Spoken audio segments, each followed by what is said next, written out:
Hello, everybody. Welcome to our opening event for Memo Akten's Distributed Consciousness. And we're very happy to have you here tonight. And I will let you know also a little bit about the structure for the evening. We will have a short introduction by Amy Alexander, professor in the Visual Arts Department. And then we'll have Memo's talk. And then afterwards, we'll have a short time for question and answer, for discussion. So at that time, please feel free to come up and offer a response or ask a question, and we can have an engaging discussion. That's actually one of the really important aspects of what we do at Gallery QI. One of the reasons why we're doing what we do, organizing these exhibitions, is to bring people together from different fields to facilitate some really interesting conversations among people who are working in various disciplines and fields of inquiry. And we see it really as a fertile space to bring people together, to have encounters that may not be possible otherwise when we're all in our more specialized disciplinary bunkers. And the works that the projects and artworks that we show at the gallery are really meant, are occasions for those types of encounters. So we're happy to be organizing one tonight, and thank you for joining us. And before we move on, I would want to say thanks to the whole team at Qualcomm Institute for helping us stage this show and all of our shows, the leadership team, the AV, events, communication, and projects teams really are instrumental in bringing all of this together and supporting this work. So a big thanks to everyone at Qualcomm Institute for this. So without taking up too much time, since we have a lot to do tonight, I will introduce now Professor Amy Alexander.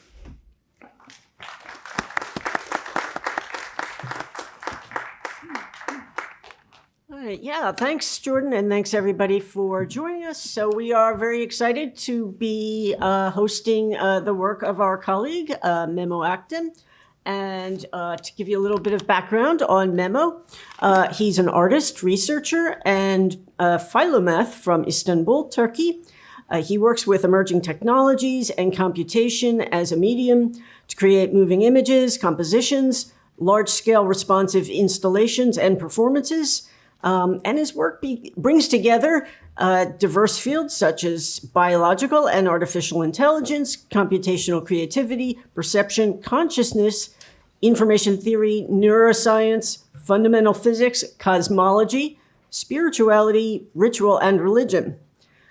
As part of his Ph.D. at Goldsmiths University of London, he specialized in expressive human-machine interaction and artistic explorations of artificial intelligence. And he's considered one of the world's leading pioneers in that field. He has received the Prix Ars Electronica Golden Nica, which is a super prestigious award in media art. He has exhibited and performed internationally at exhibitions including the Grand Palais Artistes and Robots and the Barbicans More Than Human. His work has been shown at venues internationally, including the Moscow Museum of Art, Shanghai Ming Contemporary Art Museum, London's Royal Opera House, and many others. He's a frequent keynote speaker on topics including art, science, technology, and culture. And he served as a mentor and jury on numerous international awards. And he's collaborated with celebrities including Lenny Kravitz, U2, Depeche Mode, and Professor Richard Dawkins. In 2007, Memo founded the mega super awesome visuals company, a creative studio spanning art and technology. In 2011, With two partners, this evolved into Marshmallow Laser Feast. And in 2014, after a string of hugely successful, influential, and large-scale projects, he left MLF to pursue his Ph.D. and to focus on personal work, collaborations, and research.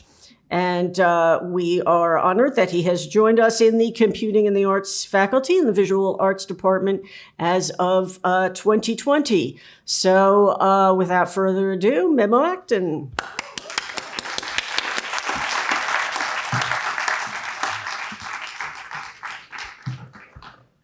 Thank you, Amy. Thank you, Jordan. Thank you all for coming here.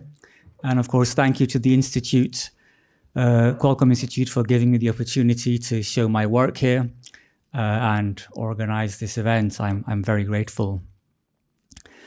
So today I will talk briefly really only about this one project, Distributed Consciousness, which is the work that I'm showing in the gallery. And I'll be talking about the themes behind this work, and there's actually quite a lot of topics here, so I'll try to get through it as quickly as I can. And I stand here before you today as a collection of over 1 trillion cells, over 1 trillion little intelligent semi-autonomous machines that are working hard to keep me alive. And they don't even know about me. They're just trying to keep themselves alive. And more than half of these little intelligent autonomous machines are not even human. They're mostly various kinds of bacteria. Yet somehow, out of the interaction of these trillions of little machines that are going by their little business, I emerge as an apparent, at least to me it feels that way, a single unitary I, a single entity out of a collection of these trillions of cells and other organisms. But I am actually even more than just the collection of those trillions of cells that comprise me. I am also every conversation I've ever had with everybody. I am every film I've ever watched, every book I've ever read, every scene I've ever seen. And in turn, every person I've ever interacted with is also a collection of 1 trillion cells, and is also every person they've ever interacted with, every book they've ever read. So in short, I am a network, a massive network that spans all of space and all of time. And all intelligence is collective and collaborative. And this is really the thread that I will try and weave today's presentation around. Before I dig into distributed consciousness, I'd like to begin just a few minutes covering my general practice that I've been doing for the last couple of decades. And I think it can be summarized by this tweet from almost 10 years ago now, when I realized that all of my work is either about waves or God, and that somehow quantum mechanics unifies the two. And I wrote that in 2015. And looking back, I think now I realize that by waves, I was referring to the patterns in nature which we humans have collectively managed to recognize, decipher, and formalize into equations and theories that we sometimes even find elegant or beautiful. And by God, I think I was referring to those mysterious aspects of nature which we have yet to understand, and the lengths that we go to, the stories we invent to try and make sense of it all. And by quantum mechanics, I think I was referring to the fringes of human knowledge, which we empirically know to be accurate and can understand through the language of mathematics, but we're not yet able to fully comprehend on a deeper level. So this is the space that I find myself oscillating in, exploring the tensions between technology, ecology, science, and spirituality. My work comes in different forms, sometimes interactive, sometimes not, almost always code-based. That's my craft, so to speak. I create large-scale immersive installations, architectural projections, smaller gallery-friendly work, tactile interactive installations, outdoor works, sound installations. I work with lights and lasers, with real-time control, interactivity. I collaborate with dancers, and for example here, the dancers' movements control the lights in real time. So I work a lot with emerging technologies as a medium and a subject matter, thinking of these technologies as extensions of our body, as extensions of our mind, thinking about their impact on us as individuals, how we behave and express ourselves, and ultimately their impact on society, culture, ethics, law, tradition, ritual, and religion. I think about ritual and religion a lot, and I'm not referring to only the established traditional rituals, religions, or forms of spirituality, but new forms and their current evolved incarnations, new rituals and spiritual frameworks, new forms and places of worship, and the values enmeshed with the technologies that we're creating. I think of rituals as algorithms for the body and mind. And of course, the main theme which I'm working around a lot these days is the mind, the human mind, non-human minds, biological minds, and synthetic minds. I've been working in this field known as AI for quite some time now, and I'm really interested in the technologies and the politics of the technologies, studying how AI has actually manifested itself today in our lives and the social and cultural implications of the path that it's on. But I'm equally fascinated by a more speculative metaphysics of AI, as reflections of ourselves, as reflections on how we perceive the world and how we make meaning, as a computational lens on trying to understand ourselves, the nature of the mind, and perhaps, eventually, even consciousness. So, thank you. With that out of the way, I will delve straight into distributed consciousness. This is a very multifaceted work that spans themes of biological and artificial intelligence, distributed computation, distributed cognition, cryptography, evolution, many other things which I'll get to. But also climate change, activism, and environmental awareness. So I'll start with discussing what the project is and how the work manifested itself, and then I'll discuss the themes and motivations behind the work. It started out as an NFT collection, actually, in 2021, and then I started doing a few installation versions. This was a version that I did in China in 2021. This was a version that I did in Melbourne just last year. I came back just a few months ago. And now the third iteration is right here at the QI gallery. So as I said, it began as an NFT collection on the ecologically friendly Tezos blockchain. There's 256 of these tentacular critters, 256 because that's to the power of 8, as we all know. And these images I created with AI. This is before tools like Midjourney and DALL-E existed. But the kind of seeds of them were there with things like Clip. So I created these using some custom software, and I started releasing them into the wild, spawning them, I called them. So every day I had it all automated. So every day from October 16th to the end of October in 2021, 16 of these would be spawned. They'd be minted and released into the wild. And quite fascinatingly, quite a community evolved around them and collecting them, and crazy bidding wars, and it was quite wild. I wasn't expecting it. But a month after they were all sold out, I revealed the secret that this was just actually phase 1, and that there was going to be a phase 2. There was a reveal, and so I announced on Twitter that actually every one of the images that people had collected, every one of those critters that I had spawned, actually had some text cryptographically encoded in it. So there's text hidden in the image, in the pixels, cryptographically, which is the kind of language of the blockchain, that's invisible to the human eye, but readable by code. And this text was actually a manifesto, and every image was actually a verse from this manifesto. And this manifesto was also a co-creation with AI.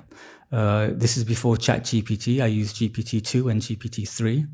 And it's a 2-hour-long meditation on topics spanning consciousness, free will, life, death, art, technology, ritual, sustainability, environmental awareness, and activism. So as part of this reveal back in 2021, I recorded these verses as audiovisual readings, and accompanying with these kind of gem-like things, and I released these as well. All of the verses, 256 of them, it comes to around 2 hours long. So I edited that down into a 20-minute kind of more concise version, and that's the version that you'll be hearing today. So in the gallery, you'll be seeing the critters animated, and you'll be hearing the verses. You'll be hearing a 20-minute summary. Every sentence you hear is AI generated. So I didn't edit the text. I just selected some verses. So you're hearing a selection of verses, and you'll get an idea of the overall narrative. So I'll talk a little bit about the motivations behind the work. And there's a few different threads that I'll start quite separately, and I'll try and weave them together. So this project was born during the pandemic. I had just been hired by UCSD, but I was in Turkey and my visa was frozen, so I couldn't come to the US, which I can't really complain because I was in a small Mediterranean fishing village and I'd go snorkeling every day. And then do my Zoom teaching at night. So I'd go snorkeling every day and I'd see octopuses almost every day. But usually they'd be 3, 4, 5 meters deep. That's 15 feet for you Americans. And at that depth, you don't really see color because the seawater filters out most frequencies of light. So they just always appear, everything's bluish green. But one day I saw an octopus sitting on a rock just underneath the surface, just a few inches from the surface, under a full spectrum of sunlight. And it flashed at me the most intense, vibrant colors. And it completely blew my mind. Like pink, purple, orange, cyan. I had no idea they could be this vibrant. And that was the spark that ignited the mess of highly inflammable ideas that were in my brain but hadn't really coalesced into an idea yet. And so this was the spark that gave birth to what ended up being this project. And some of these themes that were that loose mess at the time. So 2021 is also the year that NFTs exploded.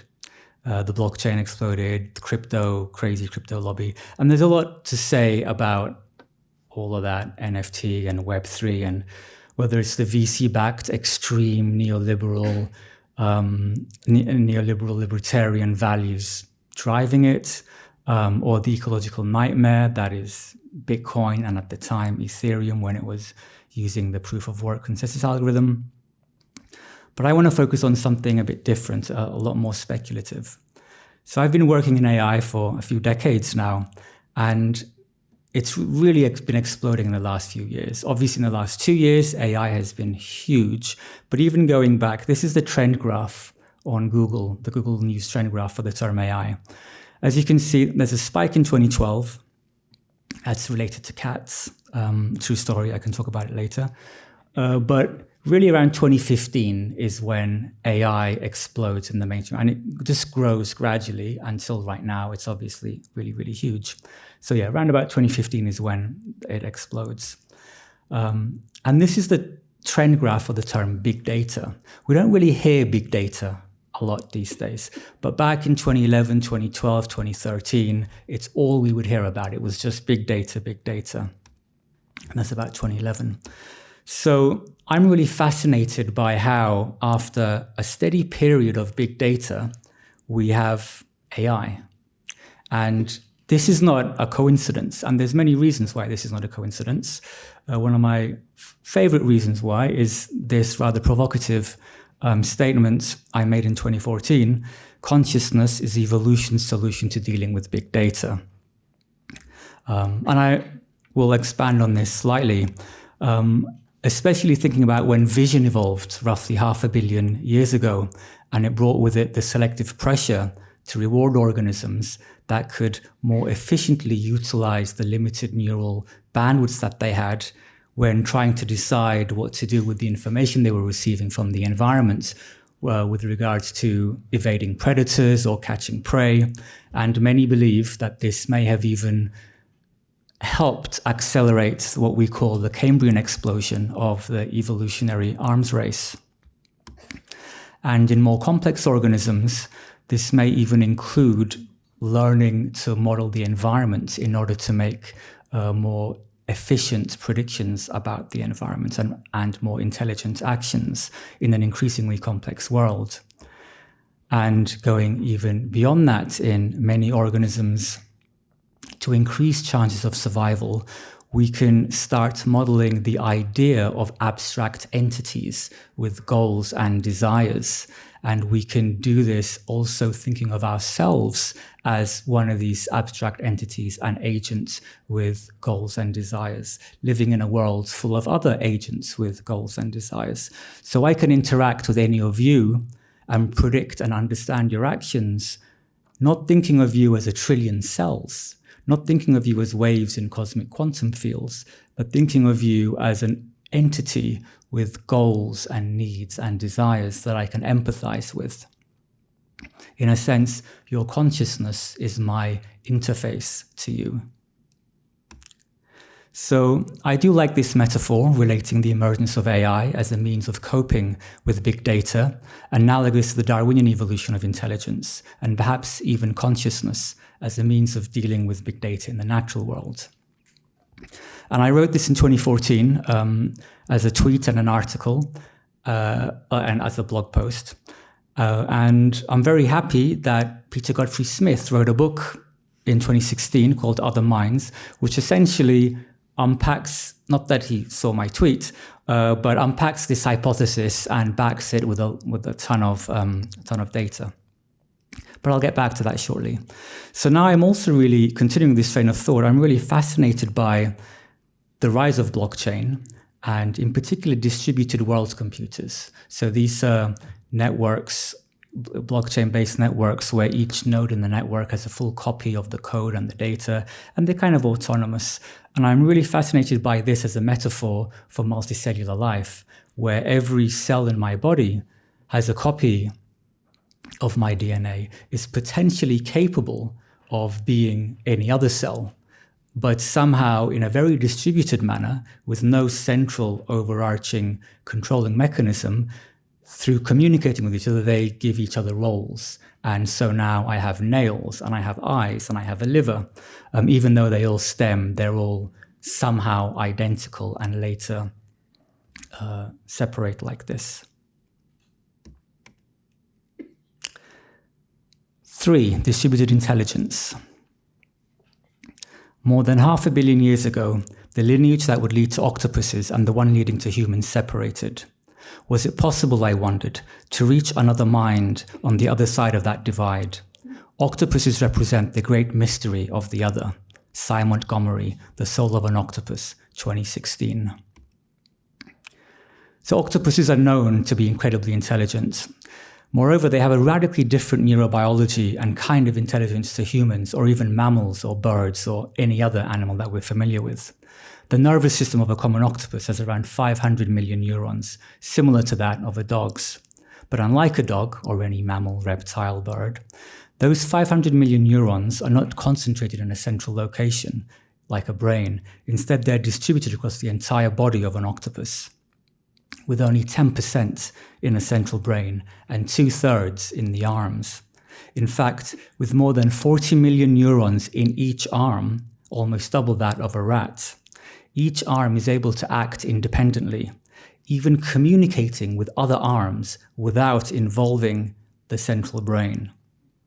Each arm is semi-autonomous, able to move, touch, taste, smell, and respond, even if severed from the body. With each arm having a quote-unquote mind of its own, the octopus has a very distributed intelligence, a very different kind of intelligence to the ones that we're accustomed to. To paraphrase the philosopher Thomas Nagel, what is it like to be an octopus? Or rather, what is it like to be an octopus's arm? Cephalopods are an independent experiment in the evolution of large brains and complex behavior. If we can make contact with cephalopods as sentient beings, it is not because of a shared history, not because of kinship, but because evolution built minds twice over. This is probably the closest we will come to meeting an intelligent alien. If we want to understand other minds, the minds of cephalopods are the most other of all. Peter Godfrey Smith. Other Minds, The Octopus, the Sea, and the Deep Origins of Consciousness, 2016. Quote-unquote, artificial intelligence. So I mentioned this trend graph with AI happening around 2015. Now, I also find it interesting that in 2015, we had this big explosion of AI, and in 2016, we had quite a number of mainstream books on cephalopods. First came Soul of an Octopus by Cy Montgomery, which I've quoted from, Donna Haraway's Staying with the Trouble, Making Kin in the Thulu Scene, and finally Other Minds by Peter Godfrey Smith. These are all really wonderful books in very different ways. And of course, none of these books are really about cephalopods. Instead, these books invite us to reflect on the nature of our relationship with non-human intelligences and consciousnesses that we share our planet with. They invite us to face the final Copernican trauma that is waiting ahead of us. Centuries ago, we had discovered what was exhilarating for some, but too painful for many to accept, that we are not the only planet in existence. We eventually realized that we are not the only solar system, we are not the only galaxy, and many of our smartest today even question whether we are even the only universe. Every one of these discoveries brought with it a realization that was exciting, liberating, and humbling for some, but terrifying and too painful for others to accept. This is a decentering of human exceptionalism, a Copernican turn, a Copernican trauma that pressured humanity into revisiting our perceptions on how we relate to the world, the cosmos, and its human and non-human, living and non-living inhabitants. Distributed consciousness. With the rise of AI, we are now facing these age-old questions that we have pondered over for thousands of years through this new lens of computation. And cephalopods, with their incredibly advanced yet utterly intelligence, represent a great example of an already existing, non-human, alien, decentralized other mind. And now we face the ultimate Copernican trauma, the final decentering of human exceptionalism, where this time the arena of realization is not situated outside of us, but within. It is not regarding where we are in relation to the world, but who we are. We are now faced with the reality that we may not be the sole keepers of what we might consider to be intelligence, creativity, or even consciousness. Much simpler with the gift of hindsight, we can now see how the dangerous dichotomy of man versus nature, and I'm using gendered language deliberately here, has allowed quote-unquote man to justify his subjugation, or at least attempts at, of nature. And today we are experiencing the devastating consequences of this manufactured divide as we face mass extinctions, global warming, and ecological collapse. So let us meditate on the interconnectedness of all human, non-human, living and non-living things across manifold scales of time and space. Let us depart with despair and apathy in times of ecological collapse and urgency, and instead actively work towards multi-species flourishing. So normally I would play a few clips now, but since the gallery is open, we can later go there and see the work. You can see it for yourselves. So I think I will stop here and thank you for listening.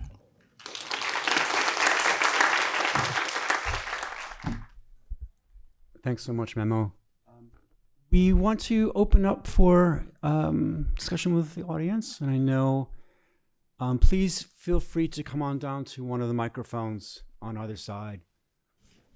Hello, Professor. I just came back from your exhibit. I found the diamonds to be interesting. They reminded me of what is, for my generation, a bit of a meme relating to the biblically accurate nature of angels.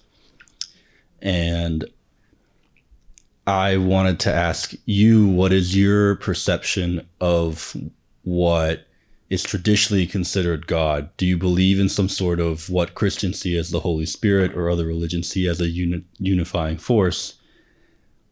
Do you believe in that sense of consciousness or spirituality, or is it more of a materialist view in the way that you described partly in the presentation of saying that what is God is those patterns or repetitions we see in nature that make us believe that there is something greater than us? Thank you for the easy question to start with. Could you repeat the diamonds reminded you of a meme of what? I missed that. Well, I think for my generation, a lot of these grandiose concepts end up becoming jokes on the internet. So the idea of a biblically accurate angel, which is like a 8 wheels with like eyes spinning, is something that to us, we laugh at. But it is like, if I was like 30 or not, I'm not to say 30, but if I was like, if I was my parents' age, like it'd be a much deeper concept. But that idea, I think, because of social media, it gets cheapened to a joke a lot of times. Okay. 30 is very old. I know. You told me. So, okay. I don't believe in the supernatural. To answer your question directly, I don't believe in the supernatural. Anything that obeys the laws of nature is by definition natural. If it doesn't obey the laws of nature, I don't believe in things that don't obey the laws of nature.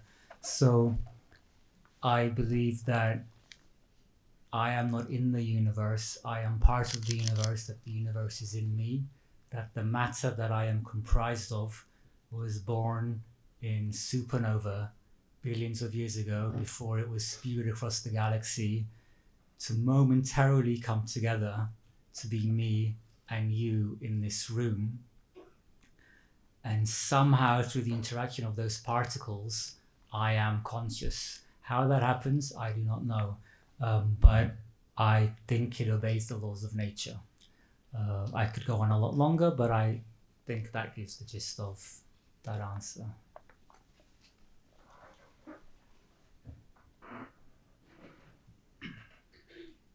Thank you so much. That was beautiful. I'm kind of wondering about, it seems like some of the themes here are about like moving past human exceptionalism, kind of this like post-human thing going on. And I know that some like Black feminist thinkers have argued that we're not really ready to move beyond human exceptionalism until like all sort of demographics achieve a full human status to begin with. So there's like a risk of flattening. So I just wondered if you could speak a little bit about that with regards to your work. Yeah, thank you. This is a very, very good point. And I've witnessed these kind of discussions as well. In essence, I can be accused of dehumanizing humanity when a large proportion of humanity are still fighting to have their humanity accepted, and I'm very aware of this. I don't think that, to be very clear, I'm fully accepting of that kind of viewpoint, and I'm not arguing that when I talk about getting away from human exceptionalism, it really is a certain kind of human exceptionalism, which is also the kind of human exceptionalism that has led to the dehumanization of large populations. It's really about, a very extractivist, exploitative ideology. which is about an exceptionalism of a very small subgroup of humanity. So I have a lot of respect for that kind of viewpoint that you share, and I try to be sensitive to it. And I don't believe it's incompatible. If there is an incompatibility, that is only through a poor choice of language on my behalf, I would say. Thank you. But thank you. Hi, Professor Akten, and I just have a quick question. So, in this picture, I can realize that in those octopus, there's so many combination of the features that is based on the, like to me personally, is like based on the non-Earth-based features of the creatures.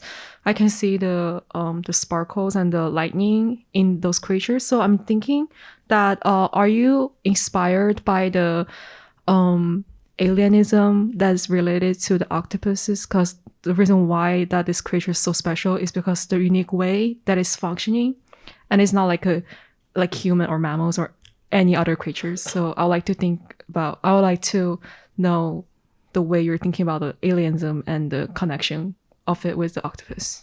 Yeah, okay. Thank you. So yeah, some of these images do have sparks and things like that.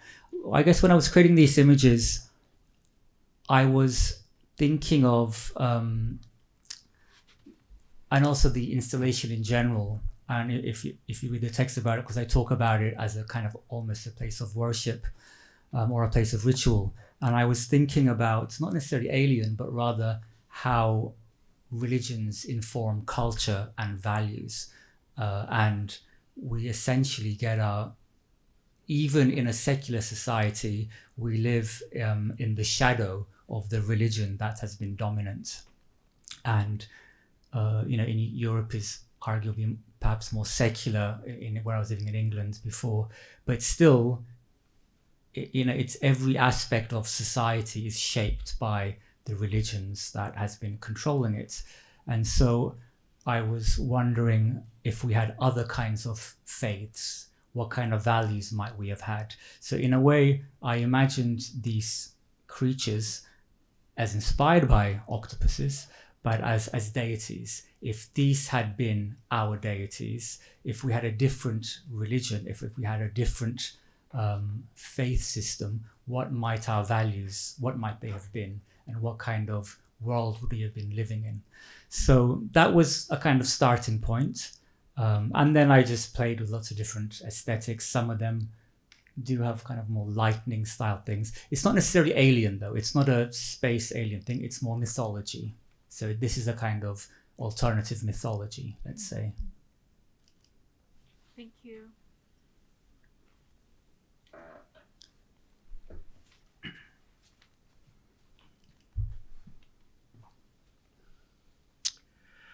Thank you so much. I wonder if you could reflect on how well we appreciate or understand consciousness.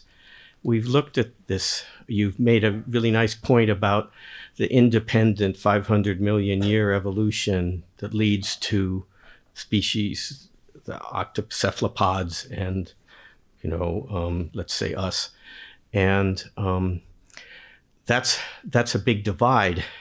And in between that amount of time, there are millions of species that have gone extinct.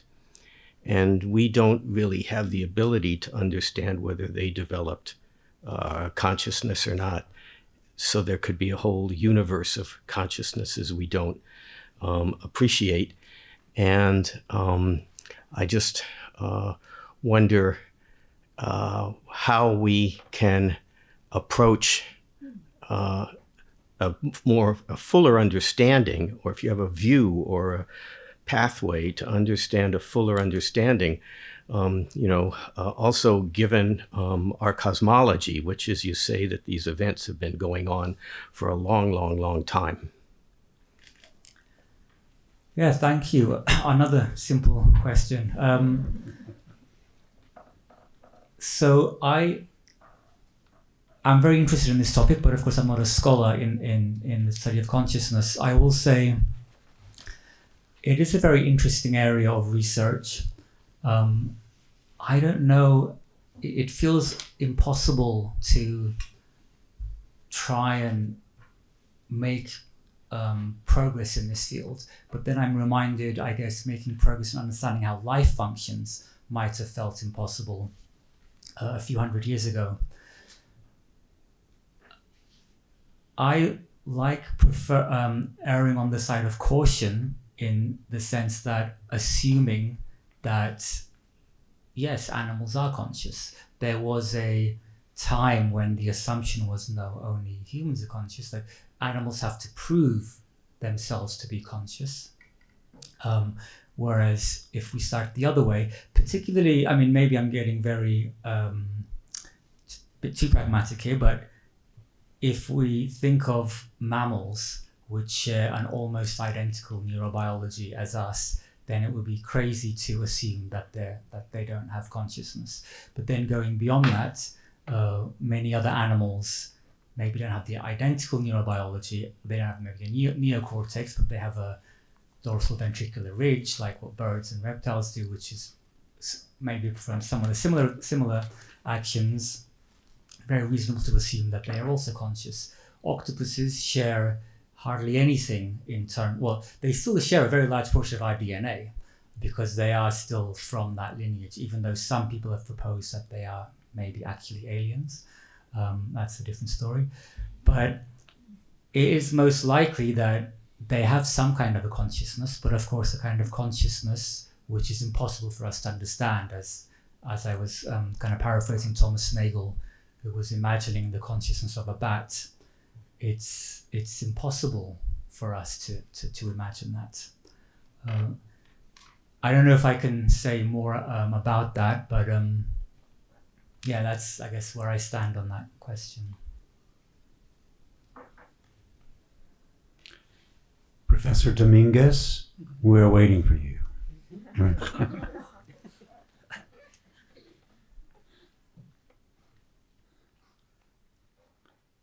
Thank you for inviting me. One of the elements that I find, again, almost in a strange binary of wave and God, that seems to be the performative matrix of the process by which you begin to think the making, the crafting, right? It's almost invisible. What comes is then surprising. But in terms of the imagery and the impulse of the alien, of the octopi, of deities, that seems to also be part of this mythopoetics that you're developing as well, which is the merger of God and wave. So it's not a theological statement, but it's a mythopoetic sensibility. And I guess to touch on the theorist that you mentioned at the beginning, I think there was 3, Donna Haraway, in one of the ways that she encounters distributed consciousness is the Cahuthuscene, right?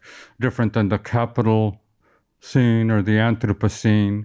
And even though she denies that it's reflecting on this question, the Cthulhu carries with it the deities of empirical cosmic pessimism. That is, that we are driven to these mythopoetic systems, that we are driven to distributed consciousness because there is no consciousness. There is no ultimate waves or gods. There's only a pessimism that it's difficult for us to do anything with, right? It's at the limit. And so that you choose the kind of cosmic pessimism image, like the octopus, that the Cthulhu develops. It's not one in which the wave and the God are expansive, but it's that moment of consciousness, distributed consciousness, which assumes that it has a limit, that it has a finite space that can't be crossed. Because again, of cosmic pessimism, There are no life forms out there. There's only us at this particular moment. So the distributed consciousness creates this kind of hallucinogenic space of AI that is about the limits of what is consciousness and what is distributed. And I find it all deeply moving to hallucinate with you that there is consciousness, that we can distribute that consciousness. Because when I ride in my car and I turn on the news, there's always an ad that says, we have a new AI system for the market, and we guarantee that it doesn't hallucinate. And that's part of the marketing of this new AI, right? No hallucinations here. But your work it is hallucinations, driven by empirical knowledge, big data, code, but it's always about dreaming that there is something beyond cosmic pessimism, but the deities just keep coming back. Cthulhu Hussein says, no, there is nothing there except you. And we're not going to be here very long because of extinction. I don't know why I'm rambling now, other than I was told that this is what I needed to do when I entered this theater, and so I think I've achieved that. Thank you. Thank you. Yeah, that was great. Thank you. I think you can respond in that way, any way you see fit. One of the luxuries of being an artist is that hallucinating is part of our job description. So, yeah, it's great.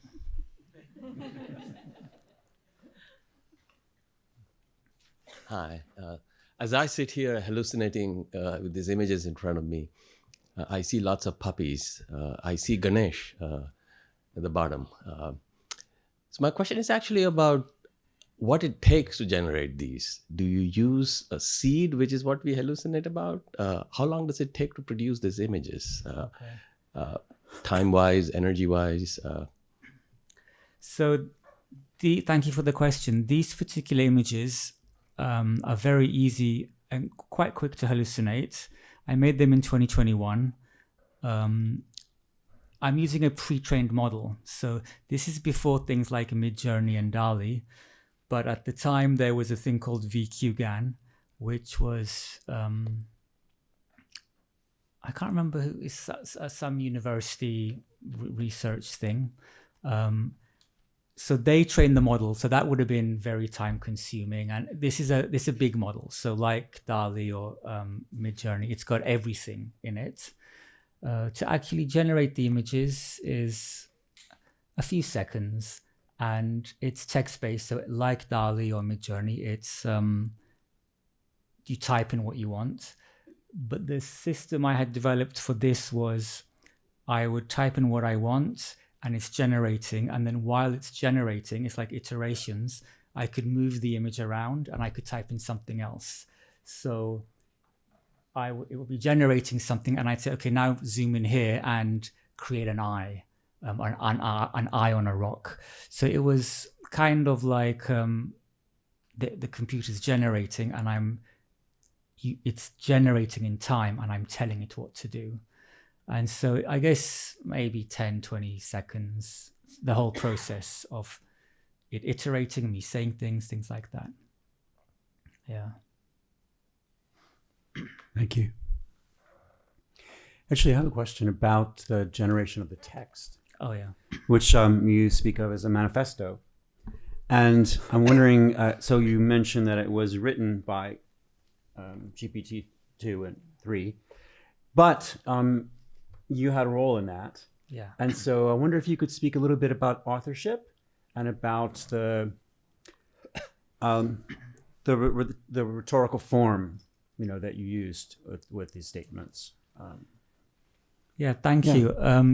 This is a very big topic, which I actually have a whole section in the presentation, but I didn't have time to get into, around authorship.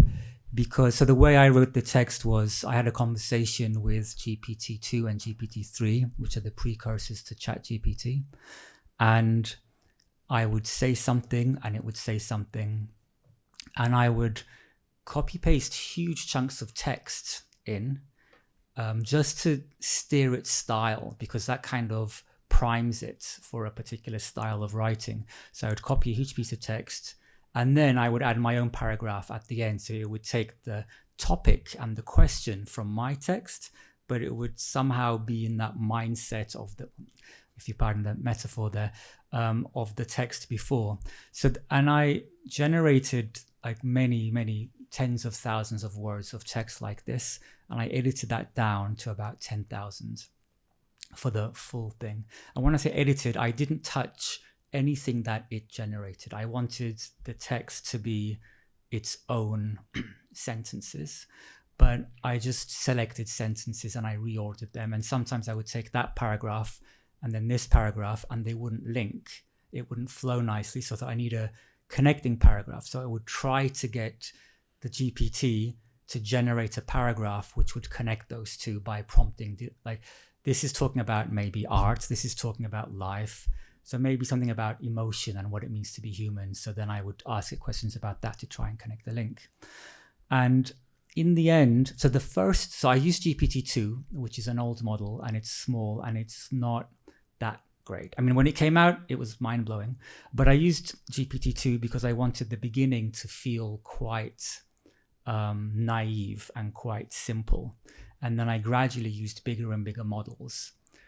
So even within GPT-3, there's like 4 different models, like Da Vinci and things like that. So I gradually used bigger and bigger models so that by the end, it's very coherent. It's the most coherent. And so the beginning bits are a bit wispy and waffly rather. But towards the end, even though it's not my sentences, I would stand behind everything that it says because it's my thoughts. Like, that's what I wanted it to say, but it's not my words. Now, whose words is it? Whose style is it? And this is where the idea of the distributed consciousness comes back in, because it's everybody it's been trained on. Whoever it's been trained on is somehow in that data set. And this is, this is problematic for many reasons. And I lost my train of thought. What was I going to say? But anyway, so it's not my language, but it's someone's language. Or maybe it's not one person's language, but it's a group of people's language. I was going to say this. It came up with one sentence which I really liked, which is, the internet is not a bunch of computers connected to each other. It's a bunch of human minds connected to each other. And I quite like that phrase. And I thought, I wonder who said this. Is it just quoting someone? And I searched the internet and I couldn't find out who said it. One thing happened. Like, this is really quite hilarious. I was looking for a quote. The gist of the quote, I know the gist of the quote is this. You can't get to strong AI by stringing together a bunch of weak AI, meaning strong AI is this alleged dream that Silicon Valley tech bros have, that we will have AI that is like a human. That's called strong AI. And some people try to get there by building these small AIs, weak AIs or narrow AI. And the criticism for this is you can't get to strong AI by just building bigger and bigger weak AIs. And I couldn't remember who said this quote or what the quote was, because this isn't the quote. And I asked ChatGPT, who said this? And it said, oh yeah, the quote is, you can't make a souffle out of stacking a bunch of pancakes. And it was Marvin Minsky who said this. And I thought, oh, okay, that's a beautiful, I don't remember that quote. It's a beautiful quote. And it does sound like something like Marvin Minsky would say, but I've read a lot of his work. I don't remember it. So I asked, where did he say this? And he said, in Society of Mind or whatever that book was. I said, I don't remember it in that. And so I searched, I couldn't find it. And I asked ChatGPT, are you sure Marvin Minsky said this? And I said, oh no, I'm sorry. It was Doug Hofstadter. I'm like, okay, that sounds like something like Doug Hofstadter would say, but where did he say this? And he said, oh no, it wasn't. It was John Searle. Okay, it sounds like something John Searle would say, but in the end, it said, I'm sorry, no one said it. So this quote, you can't make a souffle by stacking pancakes. I searched, it doesn't exist. ChatGPT made this up. But I loved it so much that in the chain of authorship, and I tweeted this, I was live tweeting this whole exchange, I'm the last human. So does that make me the author? Because if you trace it, I'm the human, the last human where it gets to. Long story short, authorship is very complicated. And again, going back to the very beginning, all knowledge is collaborative and cooperative, but we live in a culture and society which embraces heroes, and every aspect of our culture just worships heroes. Every film that comes out of Hollywood is about heroes and heroines, whereas that is not the nature of knowledge and knowledge building. In a way, AI is reminding us of that, but it sucks that it's being made by these corporations whose very goal is to maximize profit.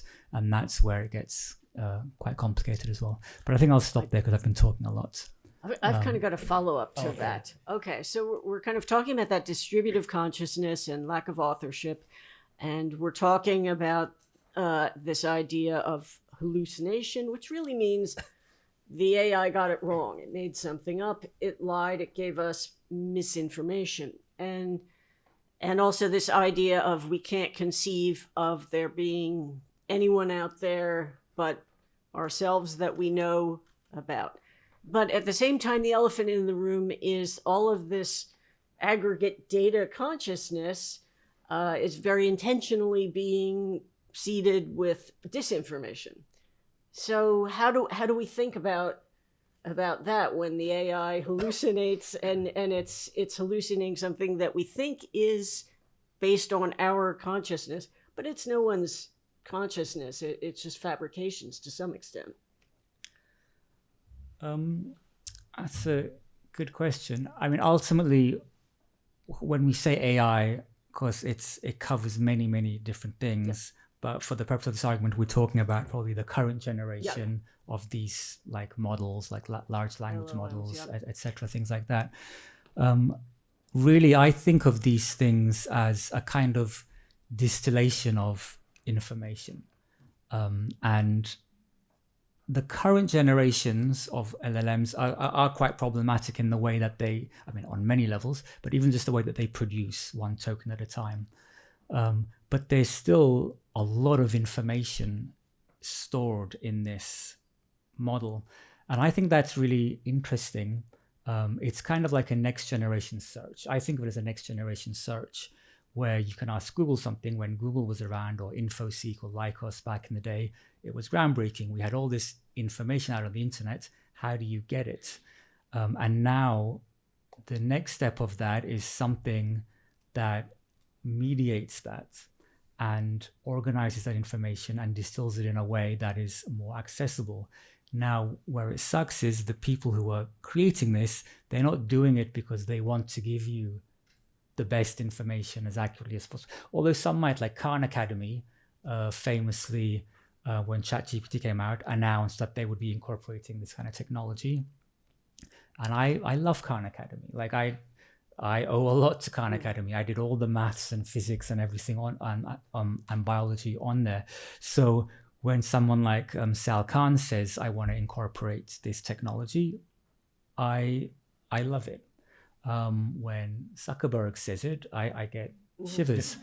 So, yeah, I mean, it is being, so there was actually a study that came out of Harvard about a couple of months ago around the disinformation. And this was around the time when Israel and Hamas were, that was breaking out. And according to this study, because obviously there's a big fear about deepfakes. And according to this study, the Harvard researchers concluded that actually AI isn't contributing to misinformation because people are already committed. Like the people have already picked a side. They don't need AI to be convinced of their side. A really, really bad Photoshop job or a really completely unfounded tweet is enough. So that was interesting. I don't know if it's there's more truth to it. But I don't know if that answers your question or if you want to go in different directions. Kind of. I mean, I think the difference between, an LLM and Google search is sourcing, right? Like you do a Google search, you get the source of the information, the authorship is there. Whereas if the LLM hallucinates, you don't know, where is it pulling from? Is it reliable, or is it disinformation, or is it, somebody that had good intentions but put misinformation out there? Yeah, that absolutely. transparent. That's an absolute problem. In a way, there's a certain thing which it's good for. Like I use ChatGPT almost on a daily basis, and what it is good for is for things which you can confirm easily. To give a very, very geek reference, it's a bit like if there's any computer scientists in the room, N is MP thing. Anyway, I won't go there. Basically, questions which you can validate. Yeah. Like I was looking for, I remember a story about people experimenting with non-24-hour days. And I remember clearly in a book describing someone smoking a cigarette at 3 a.m. at night because they were living a 26-hour day. They were experimenting with this cycle, and they were drifting out of sync with the daily cycle. And there's no way I could Google for this. What book was this in? Because it's just a small story. I asked ChatGPT. I said, what book was it where they were talking about this in just one chapter, as just in passing by this? And it suggested, oh, is it something about sleep? I'm like, no, it wasn't that book. I haven't read that book. I said, well, it was about something, and I explained what it was. And I said, oh, it could be Chaos by James Gleick. I'm like, oh yeah, I've read that book. It could be that. So I go to Google Books, I open James Gleick's Chaos, and I type searching, and it was that book. So if you can validate, it's a mind-blowing way of accessing information that you can't via any other search. Yeah. No. Do we have any other question? Otherwise, we'll wrap up. Yes, one more. I just had one quick question. This whole talk made me think of cyborgs. We mentioned Donna Haraway, and this idea of like distributed cognition, where we kind of think through the tools that we use, maybe storing information in paper or our phones, or extending our abilities with pencils or something like that. Some might draw the line of like cyborg with those tools alone. Some might draw the line with language use. Some with actual biological integration with technology. And I'm wondering, like, how that notion might relate to your art, and specifically in this exhibition. And also, your thoughts on that divide between human and non-human, and integration between the two. Okay, yeah, thank you. Great question. So words like cyborg are also human inventions. They're also artificial categories. And in a way, of course, we were cyborgs when we started externalizing any cognitive faculties. Where I don't really draw a line. As you say, some might draw a line where it's within this artificial boundary that we call skin, which again, I say artificial because I am not just inside of this. I cannot exist with so many things that are outside of this. So I am, in a way, all of this. So I don't necessarily think about the boundaries, but one thing you mentioned, which I think is really interesting, is what externalizing certain processes does to us. That I think is really interesting. And that's not just a matter of where we arbitrarily draw lines, but actually when we externalize our memory through writing, this has a neurological impact on us. Like I can barely finish a book now. I used to sit down, read a book in a day, the next day read another book. Now I can't even read an article. I'm reading 10 books at the same time. And then my phone, there's neurological changes happening within us, all of us, because of the technologies that we're using. And we started offloading memory, we offload cognition now, We use these things for quite heavy cognitive tasks. I also, on a separate, complete tangent, I find it fascinating that we started offloading our cognitive tasks to devices or media that we would have with us, like stones or books or paper or computers. But now we offload it to the cloud. We call it the cloud. So I find this metaphor mind-blowing, that in the context of speaking about gods and rituals and religions, that we even call it the cloud, that we have the cloud watching us, watching over us, protecting us, and we feel safe when we know that the cloud is watching us. But going back to your question, one question I don't know the answer to is, with the current generation of AI that we have, particularly the image makers like Midjourney, we are offloading imagination. We no longer need to imagine the final product. I can just say, I want a nice piece of music like Chopin, and it gives me 10 choices, and I say, I don't like that, I don't like that, I like that. I said, give me 10 more like that. And it says, okay, here's 10 more. I said, I don't like that, I don't like that, I like that. And so I didn't have to imagine that piece. So I'm not really composing, I'm curating. Like, that's what a curator might do. And as we move towards this mode of production, not everybody will. I'm not arguing that, art's going to die. I'm not saying any of that. I don't think it will. But as we move towards this, and this becomes more and more prevalent, especially when we live in an environment of like TikToks and Instagrams, where they're already, like, the TikTok algorithm blows my mind. I open a new account every couple of months just to see how quickly it can learn my preferences, and it's very quick. So the TikToks, the Instagrams of 10 years in the future will just be feeding you content that you're imagining that you want. And when this is pushed to kids, I wonder what the Faustian bargain that we're doing, signing is with regards to externalizing imagination in an environment of extractivist, exploitative, capitalist world that we live in. Otherwise, I love the tech. But yeah, I'll end there. I hope that answers your question. Thank you. Maybe should we wrap up? Yeah. Yes. Okay. Let's give a round of thanks to Memo for Thank you. Thank you, everyone.